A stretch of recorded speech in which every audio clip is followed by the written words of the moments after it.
Today's the day! After years of waiting, I can finally go get my first Pokemon from Professor Oak. Just like any other 10-year-old boy or girl, this day couldn't come sooner. I jumped out of bed, threw my clothes on, and bolted to the door, almost tearing it off its hinges. "Whoa, whoa, whoa," my mom called to me as I raced past her. "And where do you think you are going in such a hurry?" She said this with a smile because she knew exactly where I was headed. "Sorry, Mom," I said, catching my breath. "Guess I got a little too excited." She stood there and looked me up and down. "I can't believe my little boy is getting his first Pokemon." Her expression changed from happy to, was it sad? Or maybe even scared? I couldn't tell. Looking into my eyes, she whispered, "Just be careful." Taking in her words, I nodded and ran out of the house. The day couldn't be any more beautiful. Pidgeys were singing in the trees, polytoads jumping in the pond out back. It was perfect. I threw my backpack on my shoulders, took a deep breath in, and jumped on my bike. To my right, I noticed something strange. There was an old man lying in the road. I thought he might be hurt, but he just seemed to be sleeping, so I continued on my way. The path to Professor Oak's lab was very easy. Just a short ride past the lake and on the left. But there was one thing that always stopped people. The Viridian Forest. Unlike some of the lucky kids who lived right next door to Oak in Padlet Town, me and my mom lived in Viridian City. It was a beautiful city, but the forest always creeped everyone out. There were stories of children who went in and completely disappeared, or stories of random screams coming from inside. No one dared to go into the forest, except me. I slowed my bike to a halt before entering and gazed up at the huge trees hovering over me. I could hear the wind howling through them. Hoot-hoots were cooing in the distance. "Well," I said, "here goes nothing."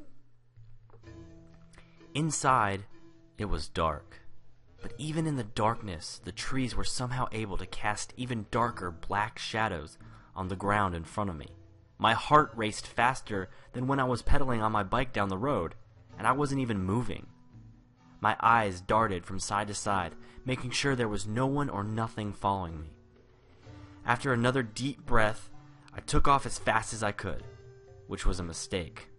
I had passed all the twists and turns of the forest and was almost out, but my tire caught a branch on the ground and slipped from under me. I flew off my bike and into a bush. My head was spinning, but I had survived. All I could see were leaves and branches in my face. I brushed them off and opened my eyes. I started to get up when I heard a growling, no, more like a groaning noise in the distance. I didn't make a sound. The groaning got closer and closer. I tried to see where it was coming from, so I moved some of the bush out of the way. In the distance, I saw a very dark figure, only it was wearing bright yellow and blue clothes and a backwards hat. It was walking? No, stumbling towards me slowly. At that point, I didn't even notice I had been holding my breath for too long. My heart pounded in my chest, and I could hear it in my head. I couldn't wait any longer to see who or what that was. I jumped up and ran with all my might to the exit of the forest. A bit bruised and a couple twigs stuck in my hair, I had made it to the lab, and I knew it would be worth it, but I couldn't get the image of the figure out of my head. Oh well, I thought, I need to get my Pokemon. I'll feel a whole lot safer on my way back anyway. "Professor Oak?" I called when I stepped inside. The lab was huge. Everywhere I looked, there were big machines blinking different colored lights. At every single desk, there was a man or woman in a lab coat and wearing glasses and typing frantically. Excuse me," I called to one of them. "Do you know where I can find Professor Oak?" The man slowly turned his head towards me and looked up from his computer. Without saying a word, he pointed a bony finger behind me. Thanks." Again, without a word, he went back to his computer and began typing. I followed the direction the man gave me, and came up behind a gray-haired man who was wearing a lab coat as well. He was leaning down over a Pokeball, mumbling to himself. "Excuse me?" I said quietly. Hello?" I said a bit louder. The man was shaken and jumped when he heard me. "Oh my goodness! I'm sorry. I didn't hear you come in. he said. I was a bit relieved. Everything in the lab seemed so serious, but Oak gave off a happy feeling. Hi, I'm John. I just turned 10 today and wanted to get my first Pokemon. Oak's expression changed slightly, almost as if he was worried. Oh, well... He looked down at the Pokeballs on the counter. Our research isn't quite finished yet, and... Oh, you have to give me a Pokemon, please, I said in a panic. If you had any idea what I went through to get here, it was terrible. All right, he said, calming me down. But I'm afraid we only have one left. It's a Pikachu. He went over to the counter and picked up the Pokeball, then walked over to me and held out his hand. But just before I could grab it, he pulled back. Before I give you this Pokemon, I need you to promise you will do a favor for me. I looked at him confused. Sure, Professor, what is it? There's a parcel being held for me in the Pokemart in your city, Viridian. It's of vital importance that is delivered to me safely.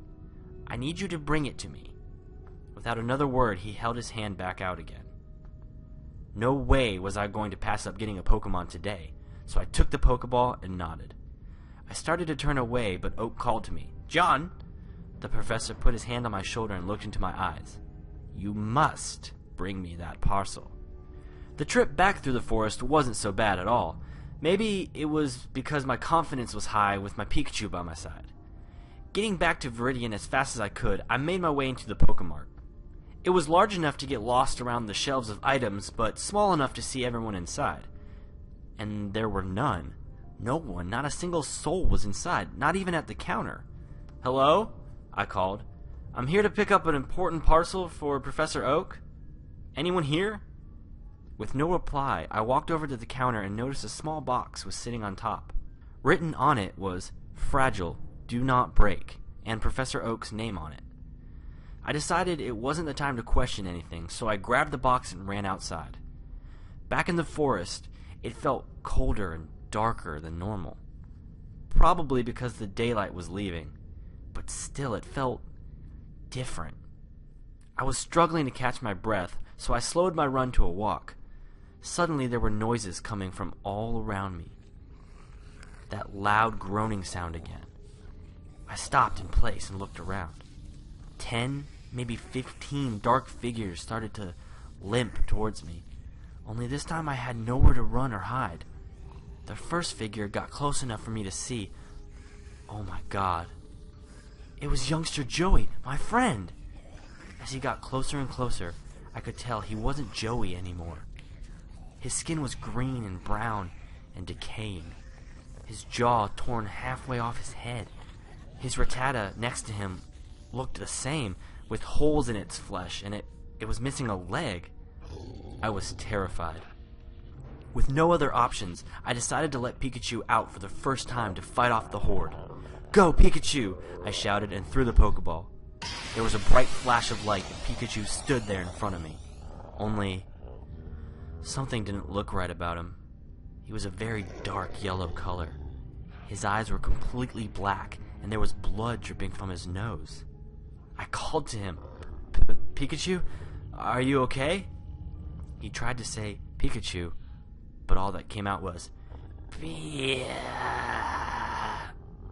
and he ran at me. Too terrified to move, I just stood there. Pikachu jumped at me, and he bit my neck. I screamed in pain. Ah! I grabbed Pikachu and threw him at a tree and ran for the exit. My hand was holding my neck and covered in blood. I started to sweat, and I stumbled my way through the forest. Groans and screams were following from behind me. Almost there, I thought. The light of the exit was getting closer. Every breath left me in a rush. My shirt was soaked in red and green liquids. One last look behind me, and I bolted out of the forest. Professor! I screamed when I busted into the lab, blood dripping onto the white lab floor as I walked to the back. All the workers stopped typing and looked up in fear. Professor Oak! I shouted again. Yes, I'm here! He ran to me and grabbed me. What happened? Are you all right? My eyes were beginning to blacken. My skin was growing pale. I couldn't hold myself up any longer, and I collapsed to the floor. Oak, leaning over me, was shouting frantically and asking questions, but I couldn't quite make out what he was saying. My consciousness was fading in and out. I heard Oak say, "Parcel! Where's the parcel?" I reached my hand in my pocket and felt nothing. I must have dropped it in the forest. I'm sorry." Oak looked at the bite on my neck, and his eyes widened. He went pale. His expression was terrified. He began to back away, but I reached up and grabbed his coat. What was it?"